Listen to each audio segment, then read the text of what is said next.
Greetings and salutations. Welcome to another episode of 365 Days of Gaming. Appreciate you taking out time to check out the video. Comment, share, like, subscribe. Much appreciated. Now, we talked about a few extreme sports and the ridiculous games that came from those extreme sports like sketching and road rash and everything. And those games are very good and they represent a special place in my video game history. But I want to talk about an extreme sports game that was over the top and fantastic in all forms of it. Like, just when it came out, I was blown away about how good this game was. We're talking about SSX Tricky. Now, with this game, first and foremost, this is another Keith's put me on type of game. So GameCube comes out and everybody's getting, pretty much the same games. Everybody's getting like Melee and a few other games like that. The Star Wars Rogue Squadron, I believe, is the one that came out for the GameCube, and all great games, right? And so go over to my friend Keith's house and he's like, yo, I got this game, the snowboarding game, SSX Tricky. Now, I didn't know that SSX was already a game and this was technically the sequel, but I just remember seeing the commercial for Tricky and being like, oh, they got a Run DMC song in a snowboarding game. That's dope because, snowboarding and rap music and hip hop and everything, it kind of goes hand in hand. There's a lot of crossover there. And so I'm like, all right, bet, let's give it a shot. I loved Cool Borders on the PlayStation, and I'm always up for some extreme sports. Of course, Tony Hawk's got a special place in my heart, so I was down with it.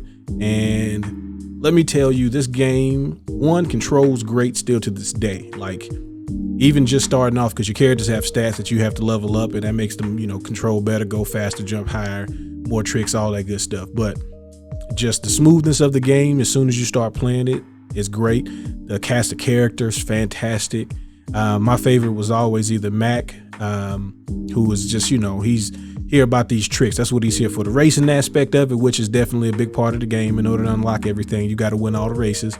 But I really wasn't here for all that. I was about these tricks. Now, I can't pull them off the same way that I used to, but I'm gonna blame that on the fact that my characters were starting at base level. So, they stats would have been higher and I would have been doing better tricks.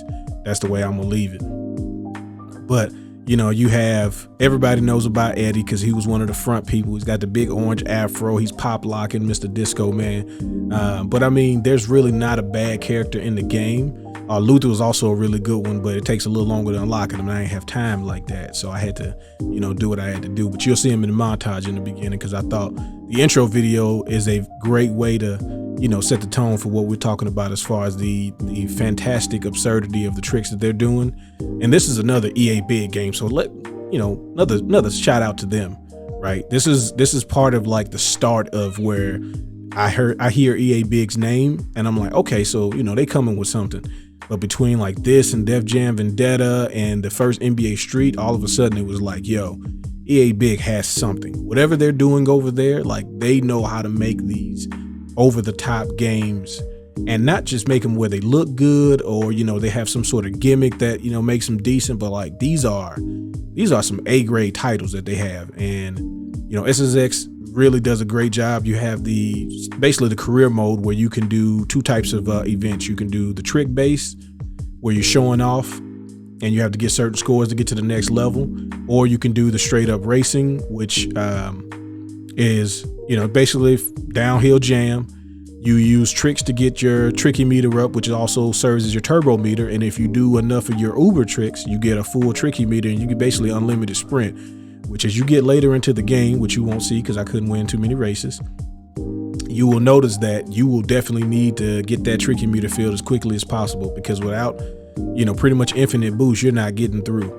And the game is got like, I want to say like a dozen maps. Some of the maps are technically maps from the original one that have been updated. I had no idea because, again, I've never played the original SSX, only Tricky and 3. And 3 was pretty good, but it never quite captured, the same feeling and just that freshness and just everything that made Tricky just so great. Like it was kind of like more of the same, which is necessarily not bad, but it wasn't new. Like when Tricky came out, it was something brand new that we hadn't really quite seen before. First of all, they're jumping off the board. So they took that up a notch, and that was like, that blew everybody's mind. And then you have people doing moves where they saw themselves in half midair with the board, and we got people jumping and spinning and doing backflips while on the board, but keeping everything together. Like, it was crazy. It was like seeing like a new version of Tony Hawk first came out. That's what I always equated to, is when the first Tony Hawk Pro Skater comes out, it just knocks everybody away, and we didn't realize how good a skateboarding game could be. And that's the same thing with Tricky. It was like, this is the best version of a snowboarding game. I know there have been some games after, and I know, like I said, I had Cool Boarders before, but to me, the peak of snowboarding games will always be SSX Tricky. There's nothing else that anybody can do to change my mind. It's too late. I'm dug in, and I refuse to change. And going back to play this game for this video reinforced that for me. If anything else, it made me more dug in on my stance. Now, there are some things that kind of threw me off. It took me a while to figure out how to do the spins and flips, but that was more of a user error than it was the game itself. So it takes a second to get back into things, but it's still a fantastic experience. And if you have a way to play this game, I will definitely recommend it. If you have never played this game and you fancy yourself a fan of snowboarding games or extreme games, I definitely, you are doing yourself a disservice by not playing it. Tried to go through a few different characters to show you some of their moves and things like that. I didn't have as much success as I would like to, but I did the best I could. And, other than that, don't judge me on anything. If you've seen something happen where I messed myself up at the end of a race or anything like that, just move past it. There's no reason to call that stuff out, okay? But as always, appreciate you checking out the video. Hope you enjoyed it. And be safe. Have fun. Peace.